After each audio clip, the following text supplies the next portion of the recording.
سلام كمي صنحو كبرات تخاتلت نلوم حامس مشيت 16 ጥቅምቲ 2025 ዝተዳለው ሓደሽ ዜናታት ሒዘልኩም ቀሪብ ኣለኹ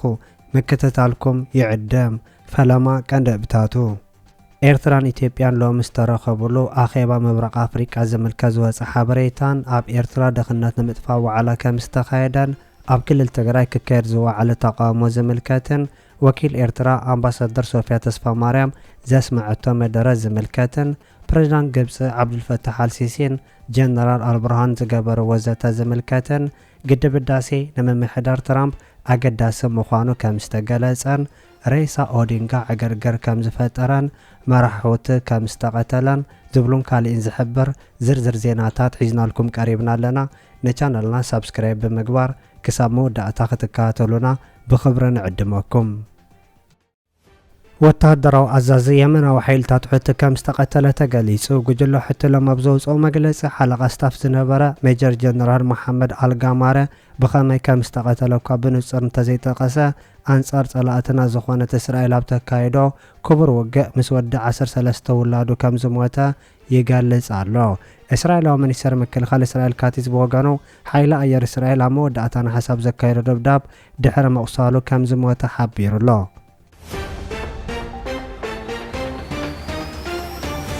ግድብ ህዳሴ ንምምሕዳር ትራምፕ አገዳሲ ምዃኑ ተገሊጹ ኣብ ምምሕዳር ትራምፕ ላዕለዋይ ኣማኻሪ ፕሬዝዳንት ትራምፕ ምዃኑ ክግለጽ ጸንሐ መውሳድ ጳውሎስ ኣብ ዝሃቦ መግለጺ ናይ ግድብ ህዳሴ ጉዳይ ንምምሕዳር ኣሜሪካ አገዳሲ ምዃኑ ኣፍሊጡ ኣማኻሪ ትራምፕ ኣብ ጉዳይ ኣፍሪቃ ዝኾነ ጳውሎስ ትራምፕ ቀዳማይ እብረ ስልጣናት ሒዙ ንናይ ኢትዮጵያ ግድብ ክግደሰሉ ምጽንሖን ኣብ ዝግዘውን መቐጸልታ ናይቲ ጸንሐ ግዳሰ ምትእስሳራት ይገብር ከም ዘሎ ነጺሩ ግዳይ ምህናጽ ግድብ ህዳሴ ምዃና ትገልጽ ግብጽ እቲ ሓጽቢ ማይ ምምላእ ኣብ ስግኣት ፈጢሩላ ከም ዘሎን ኣብ መንጎ ክልቲአን ሃገራት ከቢድ ወጥሪ ሰፊኑ ከም ዘሎ ክትገልጽ እንከላ ናይ ኣሜሪካ ወገናት ነቲ ወጥሪ ምፍታሕ ተራኦም ክጻወቱ ክጽውዕ ምጽንሓውን ይግለጽ ብዛዕባ ተሓጽቢ ዝተፈላለዩ መግለጽታት ብምሃብ ዝፍለጥ ዶናልድ ትራምፕ እቲ ሓጽቢ ብናይ ኣሜሪካ ባጀት ከም ተሰርሐ ክገልጽ ምጽንሖን ናይ ኣሜሪካ ተራ ኣብቲ ስራሕ መዓዝን ብኸመይ ምዃኑ ናይ ኢትዮጵያ ወገናት ብስክፍታ ክገልጹ ምጽንሖምን ይነገር እዩ ኣብ መንጎ ግብጽን ኢትዮጵያን ኣብ ቀዳማይ እብረ ስልጣን ፕሬዝዳንት ኣሜሪካ ዶናልድ ትራምፕ ኣብ ዝተፈጠረ ወጥሪ ዶናልድ ትራምፕ ንናይ ግብጽ መራሒ ኣብ ልዕሊ ተሓጽቢ ጎነፃዊ ስጉምተ ብምውሳድ ከዕንዎ ብቴሌፎን ከም ዝሓበሮ ይዝከር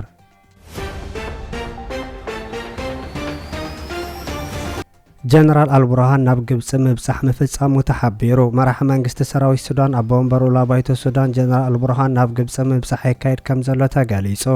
ጀነራል አብዱልፈታህ አልቡርሃን ኣብ ግብጽ ዘካየዶ ዘሎ ምብጻሕ ምስ ፕሬዝዳንት ግብጽ አልሲሲ ምርኻቦን ኣብ ክልቲኦ ዝምድና ዘተኮረ ርክብ ምክያድውን ይሕበር ኣሎ ክልቲኦ መራሕቲ ኣብ ዞባ ቀርኒ ኣፍሪቃን ቀይሕ ባሕርን ዘሎ እዋናዊ ጉዳያት ኣተኪሮም ከም ተዘራረቡ ዝተሓበረ ኮይኑ ፕሬዝዳንት ግብጽ አብዱልፈታህ አልሲሲ ትማል ረቡዕ ኣብ ካይሮ ምስ ኣቦ ወንበር መሰጋገሩ ላባይቶ ሱዳን አብዱልፈታህ አልቡርሃን ተራኺቡ ኣብ ሱዳን ብዛዕባ እዋናዊ ምዕባለታትን ነቲ ግጭት ንምቁራጽ ዝካየድ ዘሎ ዞባውን ኣህጉራውን ጻዕርታት ከም ተዘራረቡ ፕሬዝዳንት ግብጽ ኣብ ዘውፅኦ መግለጺ ሓቢሩሎ ኣብ ትርከብ ፕሬዝዳንት ሲሲ ግብጽ ንሓድነት ልኡላዊ ግዛእታዊ ሓድነት ሱዳን ሙሉእ ደገፍ ከም ትገብር ደጊሙ ምርግጋጹን ሃገራዊ ምትእስሳር እቲ ሃገር ንምድኻም ዝግበር ዝኾነ ይኹን ፈተነታት ብፍጹም ከም ዝነጽጎ ደጊሙ ምሕባሩ እውን ተገሊጹሎ ኣዛዚ ዕጡቕ ሓይልታት ሱዳን እውን ዝኾነ አልቡርሃን ግብጽ ንቐጻሊ ደገፍ ሱዳን ሕጂ ዘጋጠማ ቅልውላው ሰጊራ ሰላም ምርግጋእ ንምምላስ እትገብሮ ዘሎ ጻዕረን ዓሚቕ ኣድናቖቱ ምግላጹ ክሕብር እንከሎ ርክብ ናይቶም ምስ ኢትዮጵያ ወጥሪ ፖለቲካ ማይ ዘለዎም ወገናት ጉዳይ ማይ ኣባይ ዘጠቓልል ክኸውን ምዃኑ እውን ይግለጽ ኣሎ ክልቲኦም ወገናት ኣብ ልዕሊ ማይ ሓጽቢ ኣባይ ዝወስድ ዝኾነ ይኹን ሓደ ወገናዊ ስጉምታት ከም ዘይድግፉን ብፍላይ እቲ ሓደ ጎናዊ ስጉምቲ ኣህጉራዊ ሕጊ ዝጻረር ምስ ዝኸውን ተቐባልነት ክህልዎ ከም ዘይኮነ ደጊሞም ኣረጋጊጾም ኣለው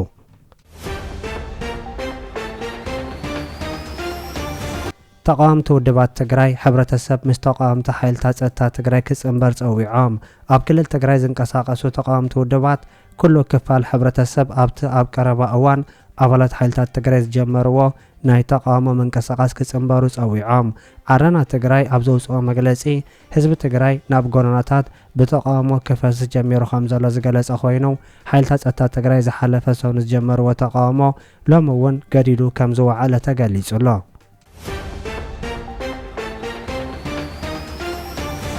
መንገዲ አየር ኢትዮጵያ ነቲ ብሰንኪ ኩናት አቋሪጹ ወጸንሐ ናብ ሱዳን ዝገብሮ ዝነበረ በረራታት ካብቲ ማሉ ረብዕ ጀሚሩ ዳግም ከም ዝጀመሮ ገሊጹ ኣሎ። ብመሰረት እቲ መንገዲ አየር ኢትዮጵያ ዘውፅኦ መግለፂ ካብን ናብን ፖርት ሱዳን አዲስ አበባ መዓልታዊ በረራታት ዘካይድ ዘሎ ኮይኑ ኣብ ትዊተር ዝወፀ ሓበሬታ መንገዲ አየር ኢትዮጵያ መዓልታዊ በረራ ናብ ፖርት ሱዳን ክህልዎ ኢሉ።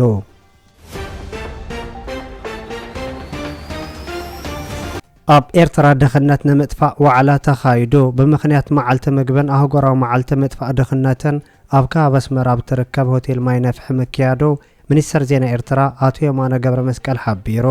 ኣህጉራዊ ማሕበረሰብ ንዝበለፀ ምግብን መጻእን ክሰርሕ ዝደፍእ መደባት ከውፅእ ሕብረተሰብ ድኽነት ኣብ ምጥፋእ ክሊማዊ ለውጢ ኣብ ግምት ዘእተወ መደባት ክሰርዕ ከም ዝግባእ እውን እቲ ዋዕላ ምግላጹ ይሕበር። ኣብቲ ዋዕላ ካብ ዝተፈላለዩ ከባቢታት ዓለም ዝመጹን ናይ ሕቡራት ሃገራት ወከልትን ተሳቲፎም ምንባሮምን ኣብቲ ኣብ ገጻ ትዊተር ዝወፀ መግለፂ ሚኒስተር ዜና ነፂሩ ኣሎ።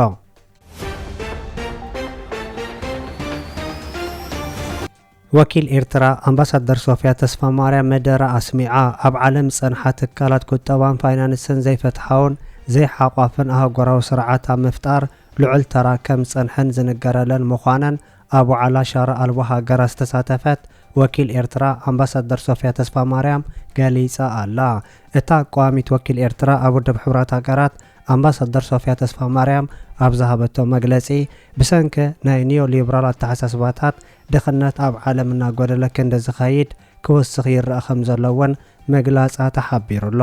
ኣፍሪቃ ንልዕሊ 60 ሚእታዊ ጸጋ ዓለም ሓቂፋ ክንሳ ብድኽነት ኣብ ቅድሚት ክስራዕ ረትዓዊ ክኸውን ከም ዘይክእል ዝገለጸት እታ ወኪል ኤርትራ ውሕዳት ሃገራት ዝምዝምብ ዘሎ ሃብቲ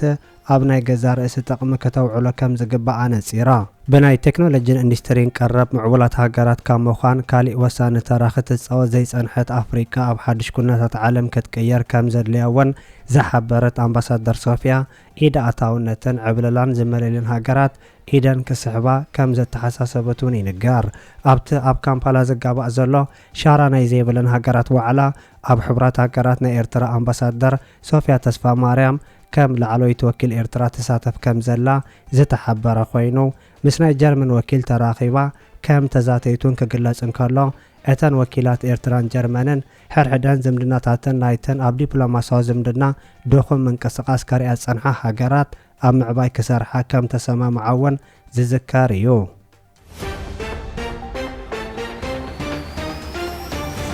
መበል 70 ዓመታዊ ኣኼባ ቤት ምኽሪ ሚኒስትራት ውድብ ምቁፅጻር ኣንበጣ በረኻ ምብራቕ ኣፍሪቃ ኣብ ከተማ ቢሸፍቱ ይሳለጥ ከም ዘሎ ተገሊጹ። እቲ ብኢትዮጵያ ዝእንገድ ወከልቲ ኣባል ሃገራት ዝተሳተፍዎ ውሑስ ስግረ ደባዊ ምሕደራ ባልዕ ንዞባ ውሕስና ምግቢ ብዝብል መሪሕ ቃል ዝሳልጥ ዘሎ መድረኽ እዩ። እዚ ኣብ 1962 ኣብ ኣዲስ ኣበባ ብዝተኸተመ ኣህጉራዊ ስምምዕ ኣብ ምብራቕ ኣፍሪቃ ንዝርከቡ ኣንበጣ በረኻ ንምቁፅጻር ዝተመሰረተ ትካል ኣብዚ ሕጂ እዋን ኢትዮጵያ ሓዊሱ 9 ኣባል ሃገራት ኣለዎ። እቲ ትካል ብኣንበጣ በረኻ ዝስዕብ ጉድኣት ንምግማት ዝተጠየሸ ክኸውን ከሎ ኣብዚ ሕጂ እዋን ብዘይካ ኣንበጣ በረኻ ካልኦት ስግረ ባልዓት ንምክልኻል ንምቁፅጻር ይሰርሕ ከም ዘሎ ተገሊጹ።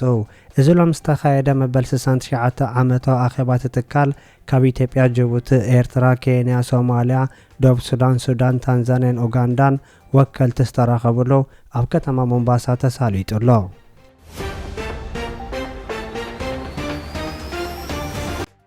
ሬሳ ኦዲንጋ ዕግርግር ምፍጣሩ ተሓቢሩ። ሬሳ ናይቲ ህቡብ ፖለቲከኛ ራይላ ኦዲንጋ ኣብ መዕረፎ ነፈርቲ ዕግርግር ምፍጣሩ ተሓቢሩ። ኣብቲ ሬሳ ናይ ምቕባል ኣጋጣሚ ደገፍትን ኣብ መዕረፎ ነፈርቲ ብምእታው ረብሻ ምፍጣሮምን ዝተፈላለዩ በረራታት ምዕንቃፎምን ይሕበር ኣሎ። ኣብቲ መዕረፎ ነፈርቲ ን2 ሰዓታት ከም ዝተዓፀወን ኩነታት ናይቲ ኤርፖርት ምስ ሓደ ጥራይ ናብ ንቡር ምምላሱ ዝሕብሩ ናይቲ ሃገር ምንጭታት ሬሳ ናይቲ ካብ ህንዲ ናብ ዓዱ ዝኣተወ ራይላ ኦዲንጋ ኣዘራረቡ ኮይኑ ከም ዘለውን ገሊጾም ኣለው። ህዝቢ ብስርዓት ነቲ ሬሳ ናይ ምቕባል ግዜ ከሕልፎ ናይቲ ሃገር ሓይልታት ክሕብሩን ከለው ህዝብን ጋያሾን ዝርብሽ ዕግርግር ዘየድሊ ዘይምኹን ምዃኑ እውን ናይቲ ሃገር ወገናት ይገልጹ። ኣብ ኬንያ ናይ 7 መዓልታት ናይ ሓዘን ግዜ ተኣዊጁ ከም ዘሎን ስነ ስርዓት ቀብሪ ናይቲ ኣቦ ዲሞክራሲ ኬንያ ምዃኑ ዝንገር ፖለቲከኛ ብኽብሪ ክፍጸም ምዃኑ እውን ምንጭታት ካብታ ሃገር ይገልጹ። ኦዲንጋ ኣብ ህንድ ኣብ ዝርከብ ሆስፒታል ሕክምናዊ ክንክን እናተገበረሉ እንከሎ ب15 ጥቅምቲ ኣብ መበል 80 ዓመት ዕድምኡ ምሕላፉ ይፍለጥ።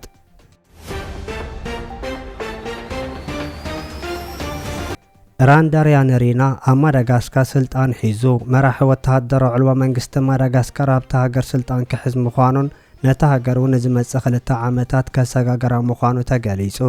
ኣብ ማዳጋስካር ንሰሙናት ብመንእሰያት ዝምራሕ ተቃውሞታት ምጽንሑን ናይቶም ብጃንዚ ዝፍለጡ መንእሰያት ናዕብታት ናብ ጠርዚ ድሕሪ መብጽሑ ናይታ ሃገር ወተሃደራዊ ሓይለ ነቲ ተቃውሞ ብምምራሕ ስልጣን መሓዙ ተፈሊጡሎ። ንፕረዝዳንት ኣንድሪ ራጆሊና ካብ ስልጣኑ ዘውረደ ናዕቢ ዝመርሐ ኮሎኔል ማይክል ራንዳሪና ስልጣን ካብ ዝሕዝ ንድሓር ምስ ማዕከን ዜና ዝገበሮ ናይ መጀመርያ ቃለ መሕተት ኣብ ዝቕጽሉ ሒደት መዓልታት ሓድሽ መራሒ ሃገር ኮይኑ ቃለ መሓላ ክገብር ትጽቢት ከም ዘለዎ እውን ገሊጹ ኣሎ።